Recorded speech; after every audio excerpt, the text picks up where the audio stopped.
Assalamualaikum warahmatullahi wabarakatuh. Perkenalkan, nama saya Selvi Nurrahma. Dalam video kali ini saya akan mereview hasil resume saya terhadap jurnal, yaitu jurnal yang berjudul Konsep Pembiayaan dalam Perbankan Syariah yang ditulis oleh Rahmat Ilyas. Langsung saja, yang pertama yaitu pengertian pembiayaan. Pembiayaan adalah pendanaan yang diberikan oleh suatu pihak kepada pihak lain untuk mendukung investasi yang telah direncanakan, baik dilakukan secara mandiri ataupun lembaga. Dalam Undang-Undang Nomor 10 Tahun 1998 disebutkan bahwa pembiayaan berdasarkan prinsip syariah adalah penyediaan uang atau tagihan yang dipersamakan dengan itu berdasarkan persetujuan atau kesepakatan antara bank dengan pihak lain yang mewajibkan pihak yang dibiayai untuk mengembalikan uang atau tagihan tersebut setelah jangka waktu tertentu dengan imbalan atau bagi hasil.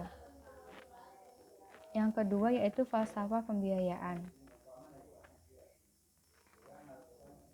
Yang pertama, yang A, menjauhkan diri dari unsur riba dengan cara 1. Menghindari penggunaan sistem yang menetapkan di muka secara pasti keberhasilan suatu usaha.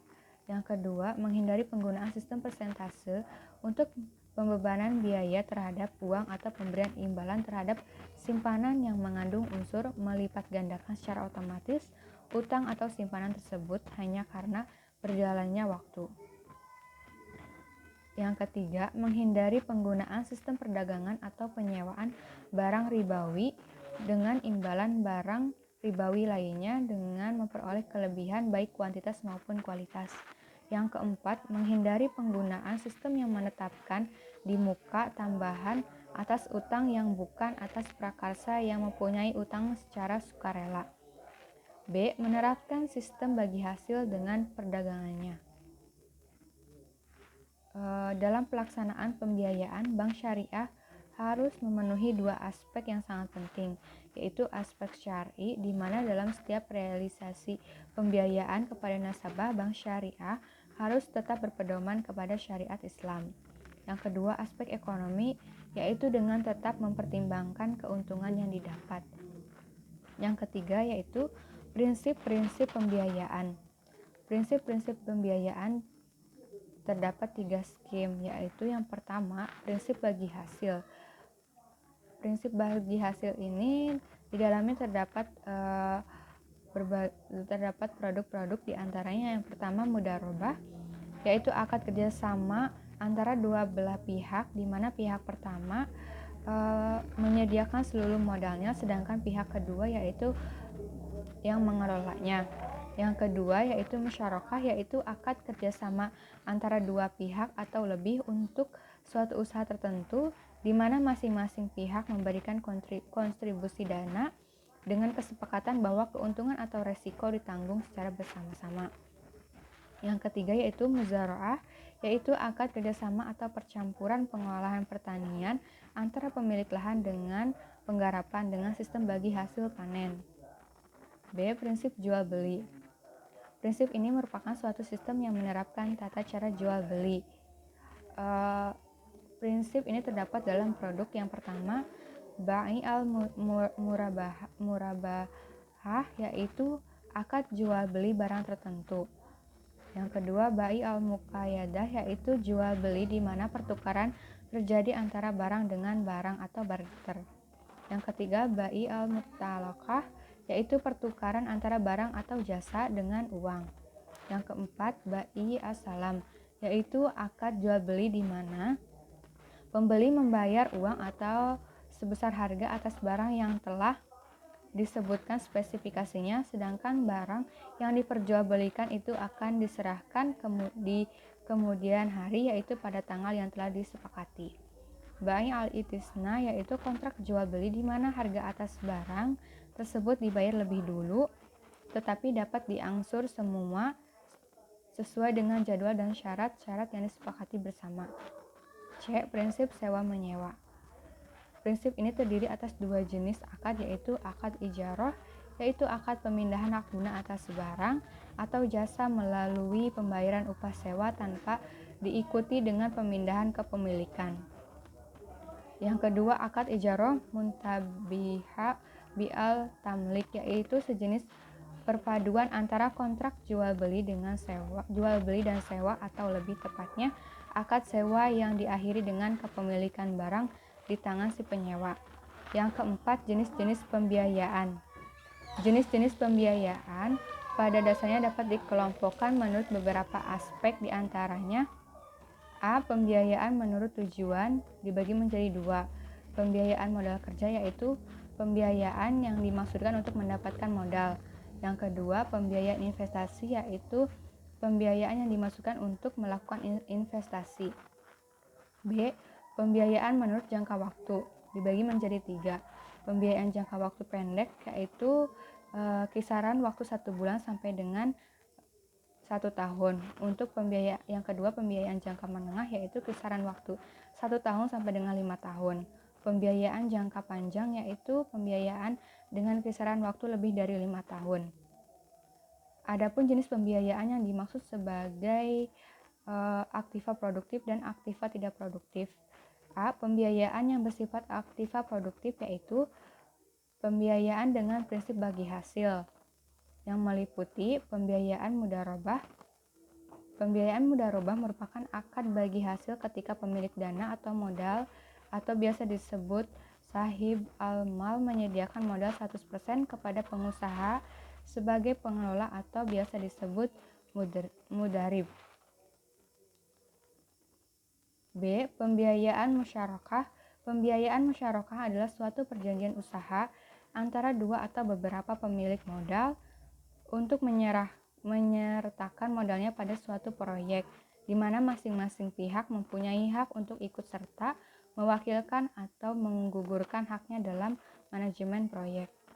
Kedua, pembiayaan dengan prinsip jual beli. Prinsip jual beli dilaksanakan sehubungan dengan adanya perpindahan keuntungan bank, perpindahan kepemilikan barang atau benda. Ketiga, pembiayaan dengan prinsip sewa. B. Pembiayaan yang bersifat aktiva tidak produktif, yaitu pinjaman qard atau talangan. Aplikasi qard dalam perbankan biasanya terdapat 4 hal, yaitu sebagai pinjaman talangan haji, sebagai pinjaman tunai dari produk kartu kredit syariah, di mana nasabah diberi keleluasaan untuk menarik uang tunai milik bank melalui ATM. C. Sebagai pinjaman kepada pengusaha kecil. D. Sebagai pinjaman kepada pengusaha bank. Yang kelima, yaitu analisis kelayakan pembiayaan.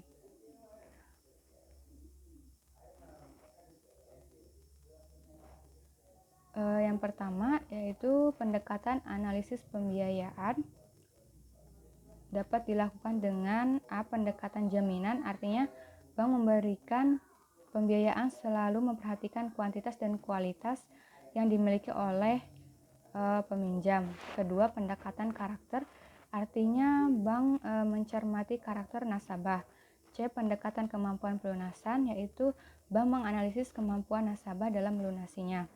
D. Pendekatan dengan studi kelayakan, artinya bank memperhatikan kelayakan usaha yang dijalankan oleh nasabah peminjam. E. Pendekatan fungsi-fungsi bank, artinya bank memperhatikan fungsinya sebagai lembaga intermediari keuangan, yaitu mengatur mekanisme dana yang dikumpulkan dengan dana yang disalurkan. Kedua, penerapan prinsip analisis pembiayaan didasarkan pada rumus 3C, yaitu karakter, yaitu sifat atau karakter nasabah pengambil pinjaman. B. Capacity, yaitu kemampuan nasabah untuk menjalankan usaha. C. Kapital, yaitu besarnya modal yang diperlukan peminjam. D. Kultural, yaitu jaminan yang telah dimiliki yang diberikan peminjam kepada bank. E. Condition, yaitu keadaan usaha atau nasabah prospek atau tidak. 3. Penerapan prosedur analisis pembiayaan. Aspek-aspek penting dalam analisis pembiayaan yang perlu dipahami, yaitu A. Berkas dan pencatatan. B. Data pokok dan analisis pendahuluan. C. Penelitian data. D. Penelitian atas realisasi usaha. E. Penelitian atas rencana usaha. F. Penelitian dan penilaian barang jaminan. G. Laporan keuangan dan penelitiannya. Keempat, Penentuan kebijakan pembiayaan bank syariah terdiri atas kebijakan umum pembiayaan bank syariah untuk pemilihan atau penentuan sektor-sektor sebagaimana. Yang B. Pengambil keputusan pembiayaan. Yang keenam, pengawasan dan penanganan pembiayaan bermasalah. Langkah pengamanan yang dilakukan bank syariah untuk mengendalikan terjadinya pembiayaan bermasalah dapat dilakukan sebagai berikut.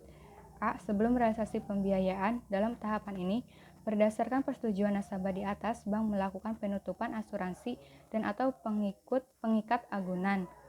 B. Setelah realisasi pembiayaan, bagi bank pencarian pembiayaan barulah akhir episode permohonan yang selanjutnya merupakan awal pemeliharaan dan pemantauan pembiayaan. Beberapa langkah yang dapat dilakukan sebagai berikut. Analisis sebab kemacetan meliputi 1. Aspek internal yaitu peminjam kurang cakap dalam usaha tersebut, manajemen tidak baik atau kurang rapi, laporan keuangan tidak lengkap, penggunaan dana yang tidak sesuai dengan perencanaan yang kurang matang, dana yang diberikan tidak cukup untuk menjalankan usaha tersebut. Yang kedua, aspek eksternal yaitu aspek pasar kurang mendukung, kemampuan daya beli masyarakat kurang, kebijakan pemerintah, pengaruh